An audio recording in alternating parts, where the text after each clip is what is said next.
Welcome to the Kumar Dev education. मैं अपने channel में आपका स्वागत करता हूँ। ये इसका अध्याय 9 आपातकालीन प्रावधान भूमिका। क्या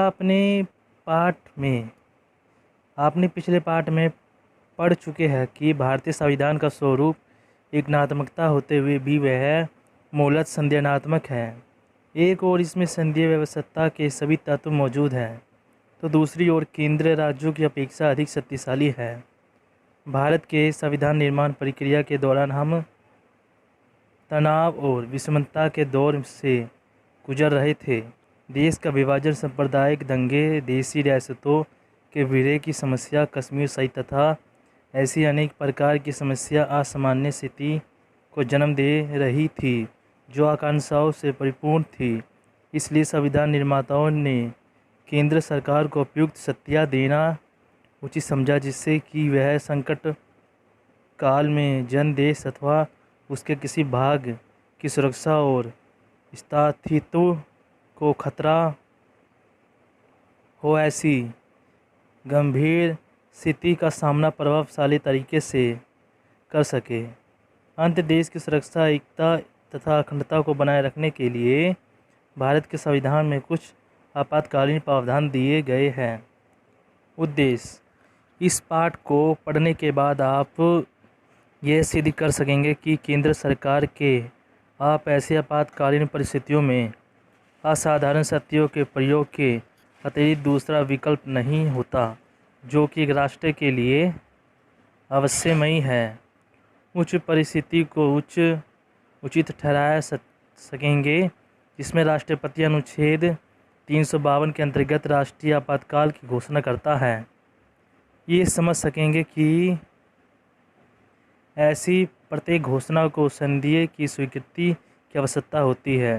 ये जान सकेंगे कि आपातकाल की घोषणा से अवधि 6 महीने है तथा सदन इसे 6 महीनों के लिए बढ़ा सकता है।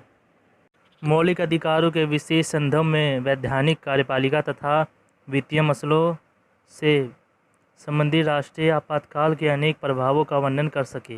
देश में राष्ट्रीय आपातकाल घोषणाओं के उदाहरणों, उनकी विधि प्रभावों को उदित कर सके। ये जान सकेंगे कि यह संघ सरकार का उत्तरदायित्व है कि वह सुनिश्चित राज्यों का शासन संविधान को प्रावधान के अनुसार चलाया जा रहा है। उन परिस्थितियों का वर्णन कर सकेंगे जिसमें राष्ट्रपति अनुच्छेद 356 के अंतर्गत किसी राज्य में राष्ट्रपति शासन लागू कर सकते हैं। कुछ ऐसे राज्यों के उदाहरण दे सकेंगे जहां संविधान की विफलता के कारण ऐसी घोषणाएं की गई थी। राज्य की मंत्रिपरिषद और विधानमंडल पर ऐसे आपातकाल के विभिन्न प्रभावों का पता लगा सकेंगे। ये समझ सकेंगे कि केंद्र राज्य संबंधों के परिप्रेक्ष्य में राष्ट्रपति शासन का लागू किया जाना पर्याय विवादास्पद रहा है। उन परिस्थितियों का वर्णन कर सकेंगे जिसमें अनुच्छेद 360 के अंतर्गत वित्तीय संकट की घोषणा की जा सकती है। आर्थिक संकट के दौरान सदन की भूमिका की व्याख्या कर सकेंगे। आर्थिक संकट काल के प्रभावों का वर्णन कर सकेंगे। जान सकेंगे कि अभी तक भारत में ऐसी स्थिति उत्पन्न नहीं हुई है। आपातकालीन शक्तियों के प्रावधान। जिस दिन से भारत स्वतंत्र हुआ, हमें देश के सामने मौजूद अनेक समस्याओं का सामना करने के लिए युद्ध स्तर पर संघर्ष करना पड़ा। जितना हमने उन्हें हल करने प्रयास किया, उतनी ही वह बढ़ती रही, परंतु एक राष्ट्र के रूप में हमने कभी हिम्मत नहीं हारी। इसके घोषणा स्वरूप भारत उतनी उन्नति के मार्ग पर दृढ़ता से बढ़ता गया। अचानक एक झटका तब लगा जब हमारे एक पड़ोसी देश चीन ने 1962 में हमारी उत्तरी सीमाओं पर आक्रमण करके देश की सुरक्षा को चुनौती दे दी। केंद्र सरकार ने इस गंभीर स्थिति से निपटने के लिए असाधारण शक्तियों से अपने को लैस कर लिया, क्योंकि उसके पास और कोई विकल्प नहीं था। देश की सुरक्षा, एकता और स्थायित्व की रक्षा के लिए भारत के राष्ट्रपति को विभिन्न प्रकार की आपातकालीन स्थितियों से निपटने के लिए कुछ विशेष सत्ता प्रदान की गई। अब हम 3 प्रकार के संकटकालीन प्रावधानों के उनके प्रभावों का विस्तार अध्ययन करेंगे। राष्ट्रीय आपातकाल अनुच्छेद 352।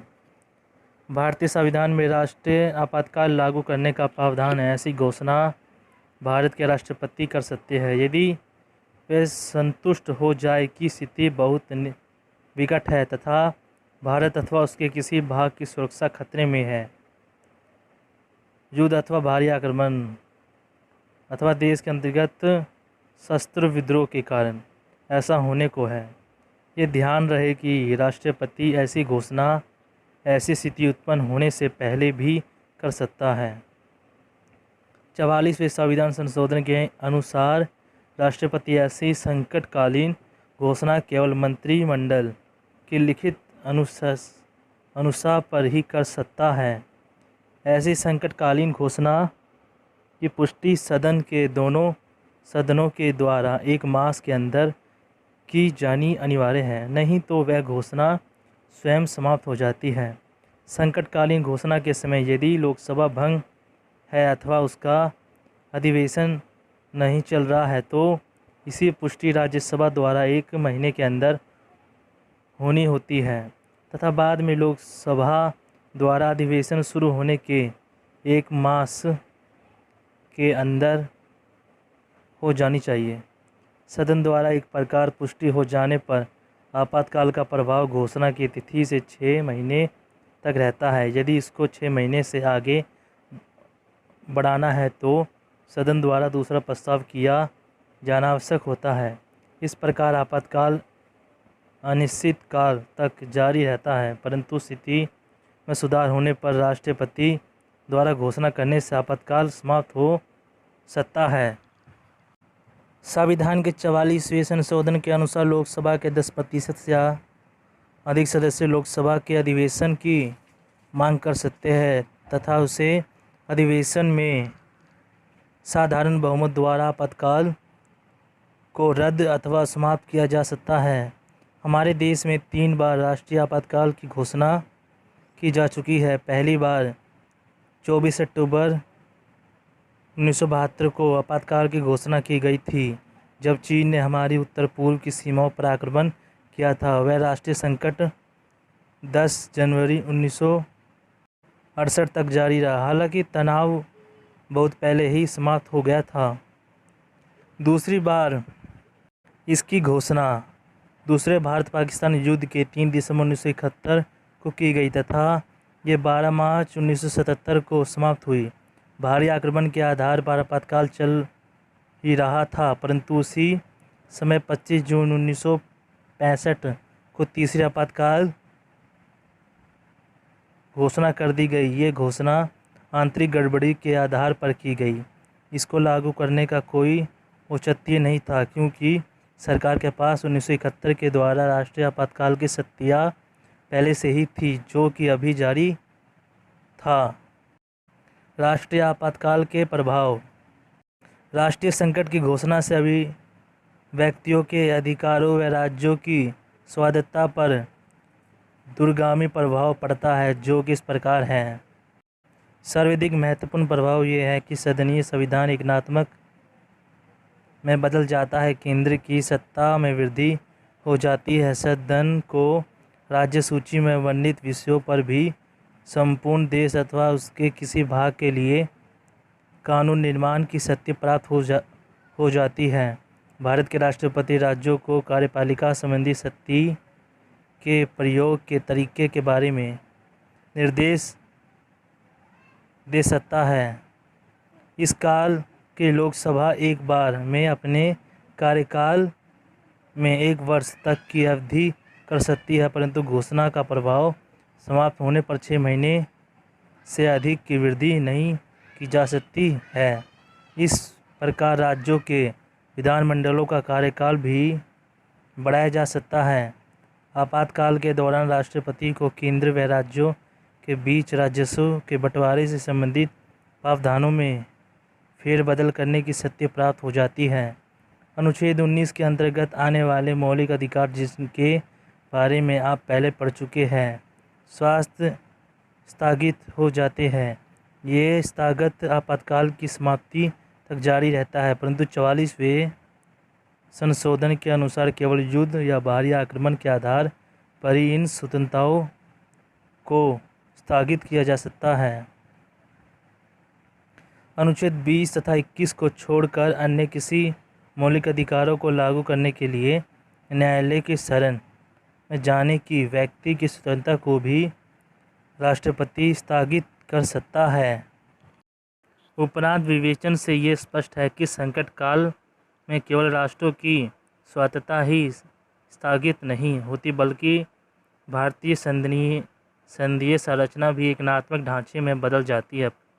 परंतु फिर इसे आवश्यक ही माना जाता है, जिसे केंद्र सरकार को असामान्य स्थितियों का सामना करने के लिए प्रत्येक सत्ता मिल सके। परंतु 25 जून 1975 को घोषित राष्ट्रीय संकट के समय क्या हुआ? कुछ आलोचकों का कहना है कि इस काल में सत्ता का दुरुपयोग हुआ, लोकतांत्रिक परंपराओं का अतिक्रमण बहुत हुआ, विरोधी दलों के नेताओं को जेलों में बंद किया गया, चुनाव टाल दिए गए, लोकसभा की अवधि बढ़ा दी गई तथा प्रेस का गला घोट दिया गया। सत्ता के इसी दुरुपयोग के आधार पर 1977 में जनता सरकार का गठन हुआ तथा उसने वह संविधान संशोधन विधेयक पास कराया जिसमें संकटकालीन शक्तियों के मनमाने प्रयोग के विरुद्ध अनेक प्रावधान है। राज्य में संवैधानिक तंत्र की विफलता से उत्पन्न आपातकाल। अनुच्छेद 356। ये केंद्र सरकार का कर्तव्य है कि वह सुनिश्चित करे कि प्रत्येक राज्य का प्रशासन संविधान के प्रावधानों के अनुसार चलाया जा रहा है। अनुच्छेद 356 के अंतर्गत भारत के राष्ट्रपति किसी राज्य में आपातकालीन घोषणा जारी कर सकते हैं यदि वह राज्य के राज्यपाल की रिपोर्ट मिलने पर या किसी अन्य प्रकार से संतुष्ट हो जाए कि वहाँ ऐसी स्थिति हो गई है जिसमें राज्य का प्रशासनिक विधि पूर्वक नहीं चलाया जा सकता। ऐसी स्थिति में राष्ट्रपति द्वारा आपातकाल की घोषणा कर राज्य में संवैधानिक तंत्र की विफलता को रोकने का प्रयास किया जाता है। आम बोलचाल में इसे राष्ट्रपति शासन भी कहा जाता है। राष्ट्रीय आपातकाल की तरह ऐसी घोषणा को भी सदन के दोनों सदनों के सामने 2 महीने के अंदर पुष्ट के लिए प्रस्तुत करना अनिवार्य है तथा ऐसा ना करने पर स्वतः ही समाप्त हो जाती है। सदन द्वारा पास होने पर घोषणा एक बार में 6 माह तक वैध रहती है। इसको अगले 6 महीने के लिए और बढ़ाया जा सकता है, किंतु 1 वर्ष से अधिक समय के लिए नहीं, परंतु इसको 1 वर्ष से अधिक बढ़ाया जा सकता है यदि राष्ट्रीय आपातकाल पहले से ही जारी हो। चुनाव आयोग प्रमाणित करे कि राज्य विधानमंडल का चुनाव करवाना संभव नहीं है। इस प्रकार के आपातकाल को अधिकांश राज्यों में समय समय पर अनेक बार लागू किया गया है। 1951 में पहली बार पंजाब राज्य में इस प्रकार का आपातकाल लागू किया गया था। 1957 में केरल राज्य में राष्ट्रपति शासन लागू हुआ। 1977 में पूरे 9 राज्यों को राष्ट्रपति शासन के अंतर्गत लाया गया। 1986 में उग्रवाद और विद्रोह के कारण भूमि व कश्मीर में आपातकालीन घोषणा की गई। कुल मिलाकर 100 बार से भी अधिक भिन्न भिन्न राज्यों में एक अथवा दूसरे कारण से आपातकाल लागू हो चुका है। राज्य में राष्ट्रपति शासन लागू करने के प्रभाव। राज्य में संवैधानिक तंत्र की विफलता के कारण घोषित आपातकाल के निम्नलिखित प्रभाव है।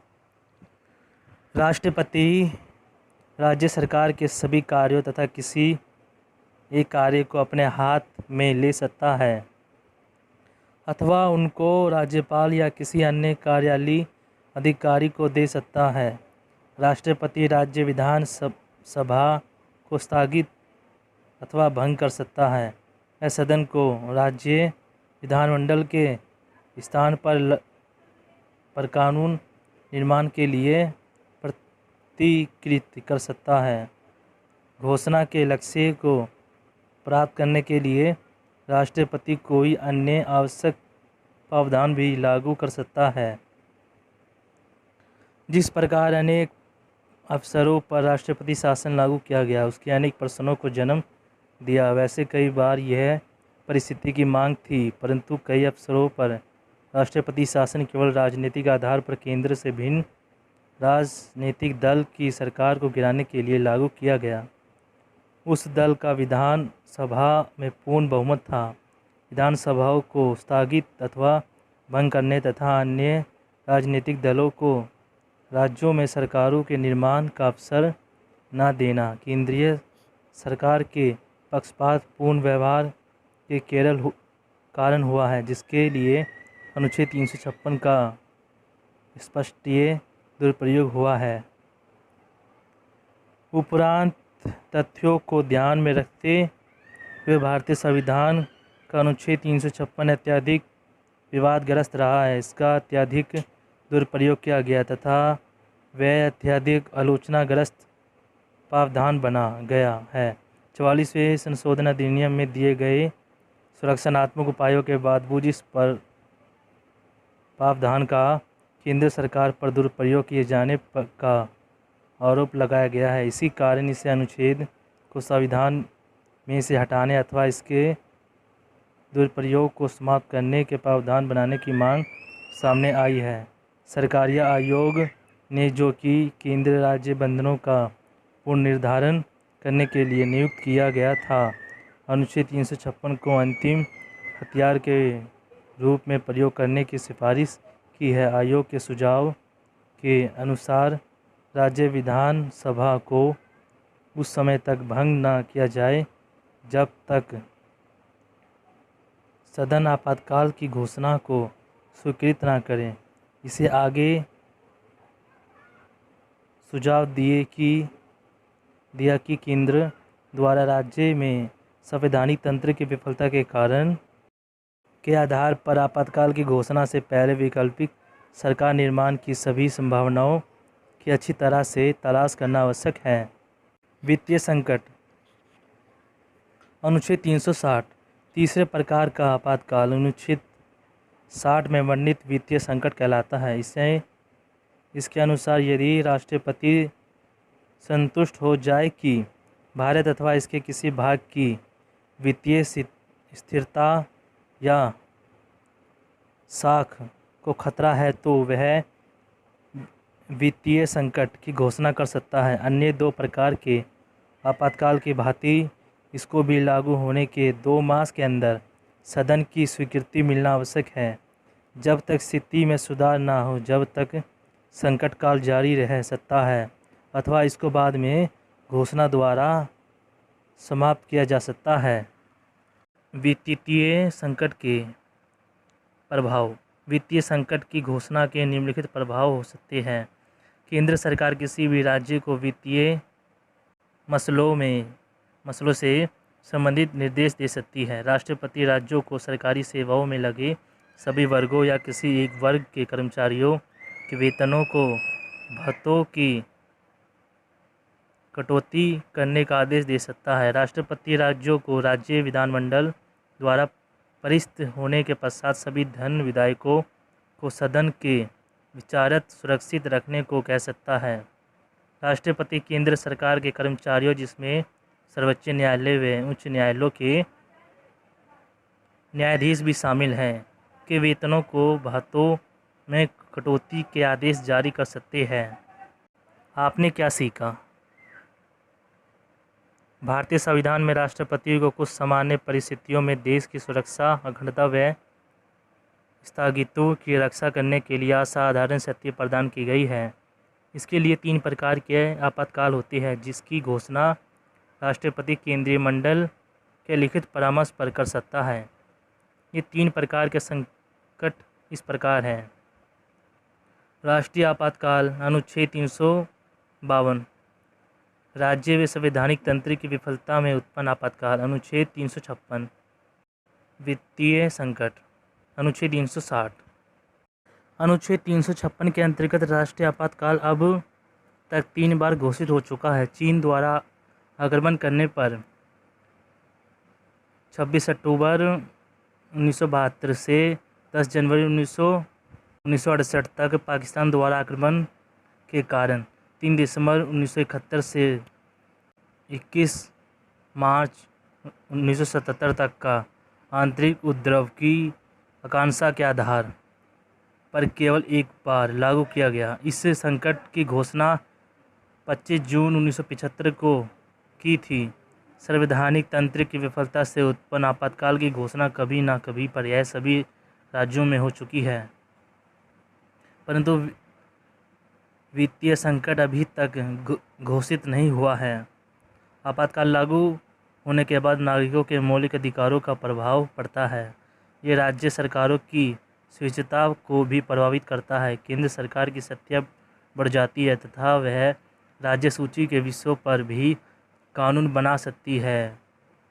केंद्र राज्य सरकारों को निर्देश जारी कर सकता है। संविधान का संघीय स्वरूप वास्तविक रूप में एकात्मक हो जाता है, यहाँ तक कि राष्ट्रीय आपातकाल की घोषणा के दौरान संविधान द्वारा प्रदत्त मौलिक अधिकार का भी स्थानांतरित रहते हैं। अनुच्छेद 356 के अंतर्गत दूसरे प्रभाव का आपातकाल संवैधानिक लागू किया गया है। इसके दौरान कोई राज्य राष्ट्रपति शासन के अंतर्गत आ जाता है यदि वहाँ के निर्वाचित प्रतिनिधि राज्य की सरकार संविधान के अनुसार बनाने या चलाने में समर्थक हो जाते हैं। इस प्रकार के संकट का सर्वाधिक दुरुपयोग हुआ है, जिस कारण अनेक लोगों ने इसकी अत्यधिक आलोचना की है। तीसरे प्रकार का आपातकाल वित्तीय संकट है, जो कि अभी तक हमारे देश में घोषित नहीं किया गया है। इस प्रकार के आपातकाल में भारत के राष्ट्रपति केंद्र व राष्ट्रीय सरकारों के न्यायाधीशों सहित अपने कर्मचारियों के वेतनों और भत्तों में कटौती के आदेश जारी कर सकता है। इस प्रकार के संकट की घोषणा का उद्देश्य वित्तीय कठिनाइयों को हल करना है। प्रत्येक बार के संकट की घोषणा राष्ट्रपति केंद्रीय मंत्रिमंडल के लिखित परामर्श पर है। ऐसी घोषणा का सदन के दोनों सदनों द्वारा 1 महीने के अंदर स्वीकृत करना अनिवार्य है। यदि यह राष्ट्रीय आपातकाल है तथा अन्य 2 प्रकार के संकटों के लिए लागू करने यदि सदन स्वीकृति देती है तो ये घोषणा की तिथि 6 से 6 माह तक जारी रहती है। यदि इसे 6 माह से आगे बढ़ाना है तो इसे के लिए सदन को फिर से प्रस्ताव पास करना होगा। वित्तीय संकट के मसले में एक बार घोषणा होने पर उसको जितने समय तक आवश्यक हो उतने समय के लिए जारी रखा जा सकता है। आपातकाल प्रावधान राष्ट्रपति के असामान्य व असाधारण स्थितियों का सामना करने के लिए सुविधित शक्तियाँ प्रदान करती है। इन शक्तियों का दुरुपयोग लोकतंत्र को आसानी से पंगु बना सकता है, परंतु गत 47 वर्षों के संविधान की वास्तविक कार्यप्रणाली ने यह दिखा दिया है कि आमतौर पर आपातकालीन शक्तियों का प्रयोग देश हित में ही हो रहा है। केवल कुछ मसलों को छोड़कर जिसमें राजनीतिक कारणों से आपातकाल की घोषणा लागू की गई, कुछ राज्यों में आपातकालीन प्रावधानों के दुरुपयोग के बावजूद आम सहमति ये है कि भारत की वर्तमान परिस्थितियों में आपातकालीन प्रावधान की भूमिका समर्थक है। दोस्तों, चैप्टर खत्म हुआ। वीडियो अच्छी लगी वीडियो को लाइक करें, चैनल सब्सक्राइब करें। थैंक यू दोस्तों।